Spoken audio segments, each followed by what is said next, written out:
And all the girls I've wanted never had a clue. And probably don't bat for my team even if they knew. Let me tell you, I don't know how to be sweet. I don't know how to play a cool girl fantasy. And affection's two directions, not just a one-way street. I'm just not that sweet, 'cause my heart gets scared and sometimes shows its teeth. If I'm yours, I will love you honestly. So who cares about being sweet?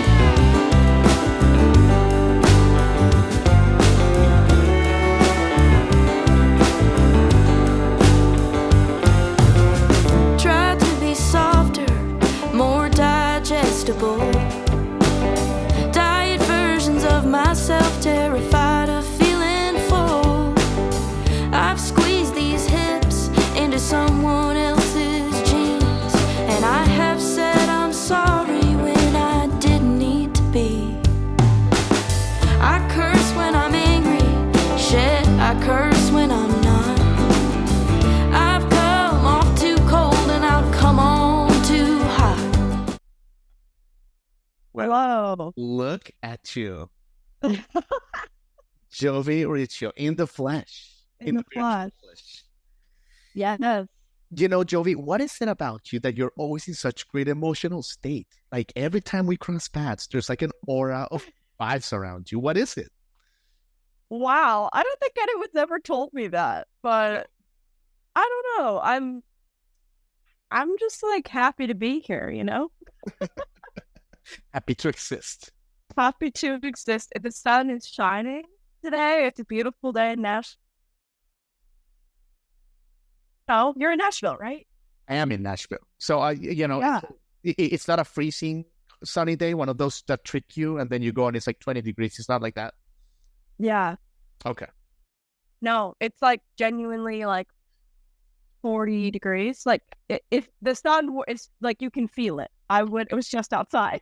Amazing. But yeah, Jovi Riccio, so happy to see you. You know, I was thinking about you this weekend, this past Saturday. You know, all the families in America, they're gathered around, they're celebrating Thanksgiving, eating the leftover turkey sandwiches, still fighting over the politics, and then they put the TV on, CBS this morning, and there she is, like a shining burst of light into the 3 million people watched it. I checked out the ratings. 3 million people watched that show.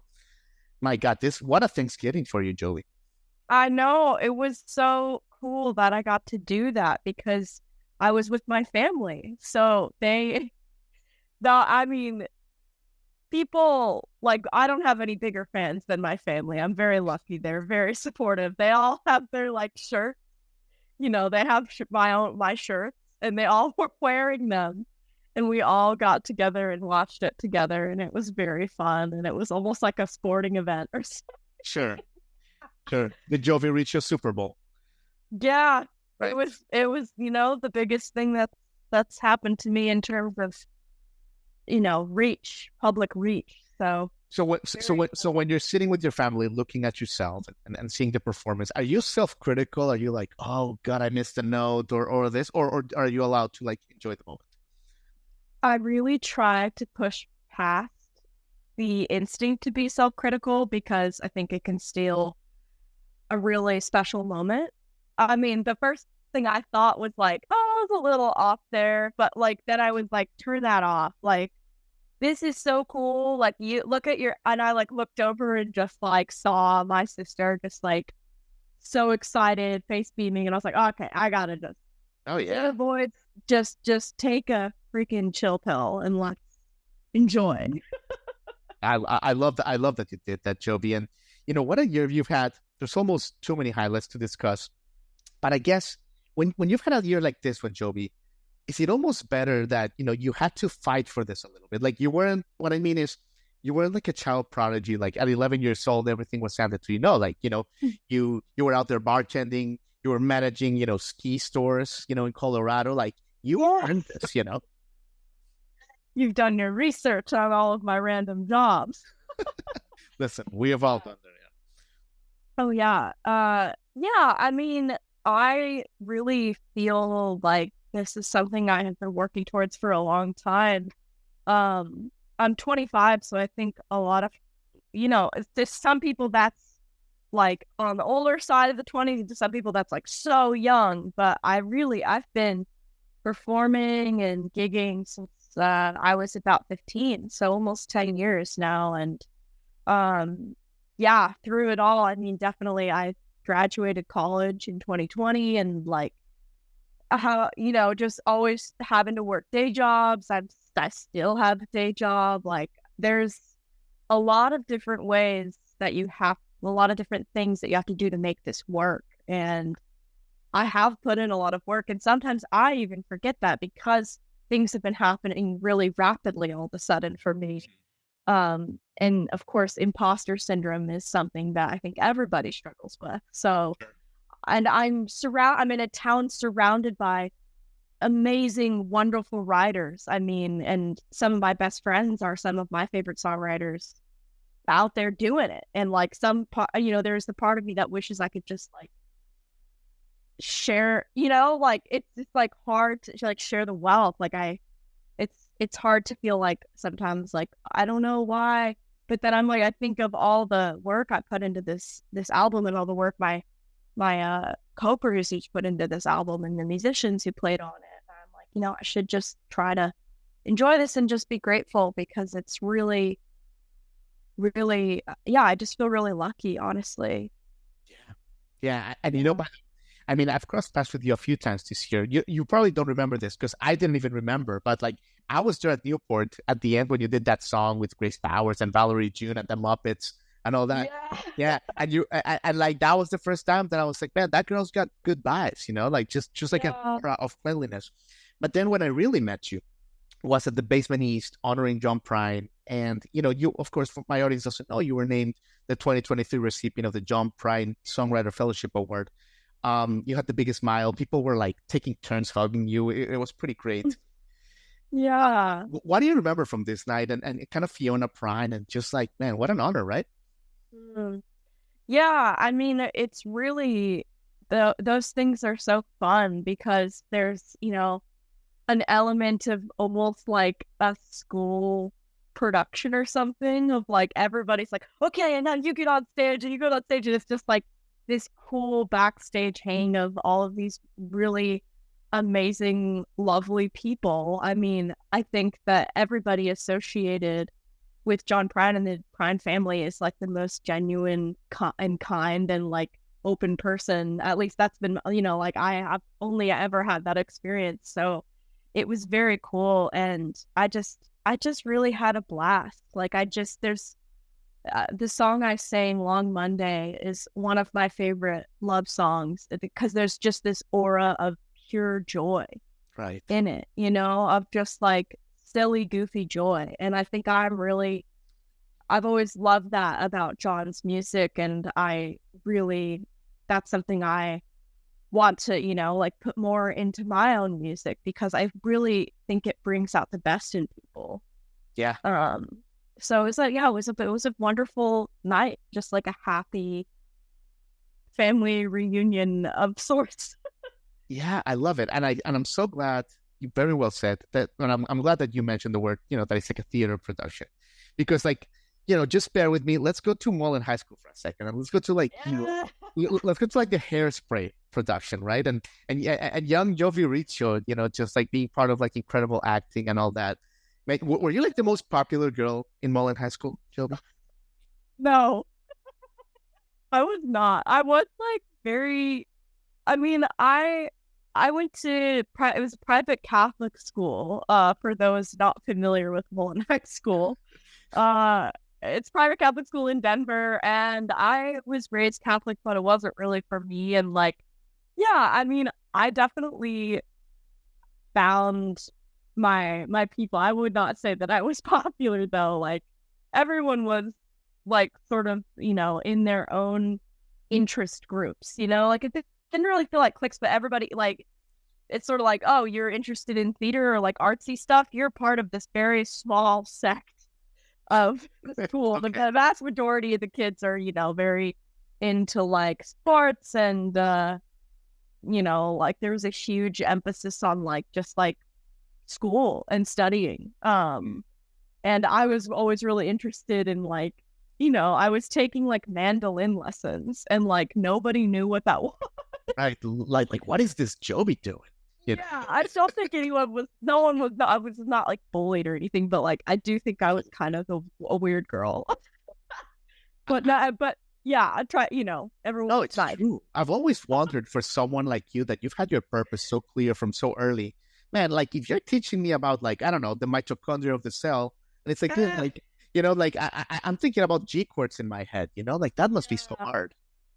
I mean, I struggled the most with it in math class just because I was so bad at math and I continued to be bad at math that I really was just like, oh, I just want to like get out of here and like go, pursue music. There's a period of time where I was, not sure about going to college, but my parents have always been really encouraging of my music. And they're like, what if you go to music college?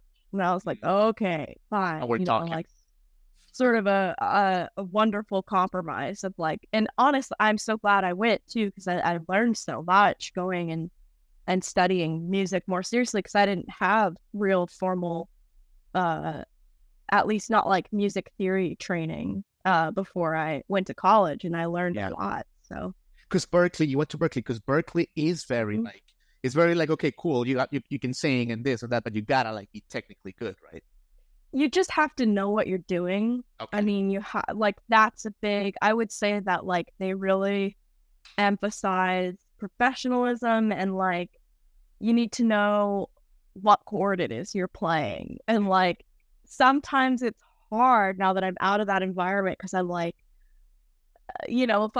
sometimes I still am just kind of approaching music, what they say as like by ear, where I'm just sort of like messing around on the guitar and hearing what's good, and then having to go back and think about it, and like figure out what it is to like teach it to my band or whatever. But at least I do have that skill, even though it's not as like sharp as it was when I was in college, doing like homework about jazz chords and like, writing and doing ear training and all of that stuff. Totally. And Jobi, by the way, have you met Katie Pruitt, my good friend Katie Pruitt? Yes. Fantastic. Yeah. I find like you two have some similarities. Including the level of cool that you guys have. You guys achieve cool level 11. But Jobi, let me ask you, because you mentioned Catholicism is not for you, and it's impossible to kind of escape some of the similarities here. Is it a little bit because of the sexuality thing, or is it just like more overall? Like, I think, I mean, I think that's like a real like dissonance. Like I really always knew who I was from a young age in all facets, like I knew what I wanted to do. I knew that I like was not straight. Like I feel like I've really known who I was, and a lot of it was just like rediscovering that as a teenager and as an adult. And like unfortunately, like a big part of that was like Catholicism. Sure. Because I really, like it, I think it might be maybe more progressive now, but like it's just like it's the type of religion where it's literally like the guilt. all or nothing. I mean, it's either you believe it or you don't, kind of. At least like that was always what I was taught. It's like a dogmatic religion. Yeah. And I am a person who exists and thrives in fluidity. So I never like, I think it's a beautiful thing to have conviction and belief and faith, as long as you don't use it to harm others. Yeah. And, it's just, I met wonderful people who were Catholic, and I think those people really drew me to the religion. And then there were just these teachings, and then the people who like just take those to mean really hateful things. And I think that I was like, okay, this isn't for me. And I just I don't have this conviction. I don't have this faith. And I have faith in other things like nature and music. And like, I thought, have like a personal relationship to my own spirituality that just has nothing to do with a larger religious community anymore. Absolutely. Oh my God, Jovi. I could talk to you for 17 hours and we're running out of time. Unfortunately. Yeah, seriously. Yeah. For days. So let's pivot to something lighter and I'll let you go. You've been here in Nashville how long, Jovi, now? 4 years, 3 years? 2.5. 2.5. All right. So you're a Nashvilleian. So to finish off, let me kind of like quick fire ask you like your favorite places in Nashville or favorite like situations, and you tell me what comes into your head, okay? Okay. All right, here we go. Let's start easy. What is your favorite breakfast place, Joby, in Nashville? This is actually hard because I struggle sometimes. Actually, I really like, there's a place called All or Nothing Bagels on Riverside Drive in East Nashville that has wood-fired bagels. I actually really, and there's a coffee shop too, like right near it. So that's often what if I'm like gonna go get breakfast and I'm, just by myself, that's usually where I go. Amazing. Okay. And we're not gonna hurt anybody. This is very politically safe. What is your favorite? What is your favorite stage to play here in Nashville? Apologies to the other ones you don't name. Well, I really love playing the basement. Because the OG, yeah, because, and also the Basement East. I just really think the people who work there really champion community, and they have been so nice. And like Gil Costello comes to mind. He's been a huge supporter of mine. And like Gil, yeah. Shout out to Gil, for real. So I really feel like playing that space always feels great because the employees are just so encouraging, and like the room sort of takes on whatever vibe you want. Like it's sort of a blank slate almost. Right. So I would say like I've played it a lot, so that would probably be my favorite spot. Yeah.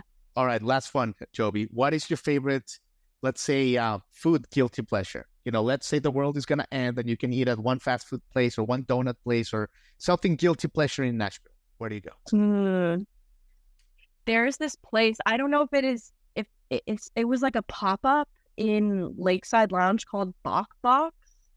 That was like really, really excellent fried chicken sandwiches. Like amazingly good. I know it's been so long since I've been, because I usually am not like able to like go in the middle of the day. I just have other stuff going on. Right. But I think it's still there. I don't know, but it's definitely it's definitely around. I also love a Daddy's Dog. I love those hot dogs. Yeah. They're opening one in Madison. I'm very excited. I just drove by it last night. I was like, oh. Madison is the place to be. Well, yeah. Well, Jobi Riccio, listen, you've said it all. 2024 is going to be such an incredible year for you. Like, that's going to be for like another time, because what a year, what a life. And honestly, like, what a great heart and soul you are, Jobi. And that is our favorite thing about you. Everyone loves you. When you mention your name, anyone, like, just the room lights up. So thank you for that, Jobi. Wow, that's so sweet. Thank you. I'm just saying the truth, Wow, that's so sweet. Thanks for having me on. Absolutely, Jobi. And we didn't even get a chance to talk about your album. Amazing. And anyway, yeah, go listen to it, guys. It's outstanding. Thanks, Jobi. Yeah, thank you so much.